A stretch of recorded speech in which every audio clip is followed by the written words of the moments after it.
libre. Yes po. Robinson. Wala kang masakyan? Puro to, no? Robinson dito. Tara, alaga.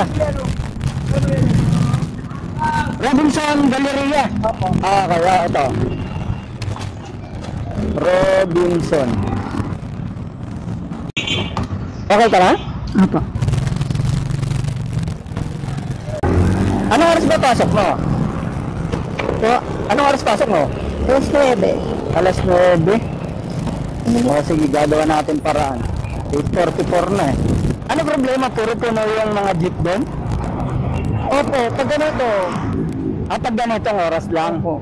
Nagre-rescue kasi ako dyan ng mga pasahero, yung mga walang masakyan, mga late na. Kaya nagbayad ako kay tatay, sabi ko itawag na ako ng pasahero. Kuya, ilang taon mo nang ginagawa to, yung pag-alilibreng sakay? Hindi ko na maalala kung kailan eh. Basta pag rush hour, ayan, naririyan ako sa Ortigas Avenue kasi maraming walang masakyan dyan eh. Robinson Galleria. Pwede bang sa Julia Vargas tayo dumaan tapos sa may ADB tayo? Pwede naman po, kuya. Okay. Kasi traffic dito sa traffic dito sa Ortigas Avenue. Mamaya pa tayo makakarating yan pagka dyan tayo dumaan. Ano trabaho mo doon? Sa store po kami ng Cinnabon.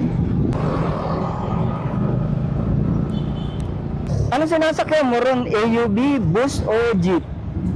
Minsan po jeep, minsan po bus. Depende po. Depende kung ano yung mauna kante.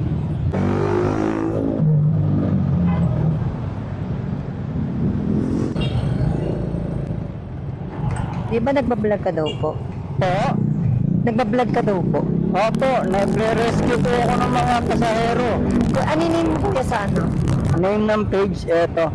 Para mapalo ko na rin kuya kasi, pasasalamat. Eto. Picturean ko kuya. Dito ka ba? Opo, O kuya. doon sa side na EDSA? Yan kuya. Pero ngayon kuya medyo sara, hindi yan yung pinakaano eh. Then pa magbubukas yan. Pwede kuya doon tayo sa MEDSA. Sa EDSA na side? Apo. Sige, ikot tayo. Doon ba ang employees entrance? Opo kuya. Hindi dyan sa dito na? Apa. Thank you kuya. Ito yung gamit mo. Ayan Ayan, sa'yo na.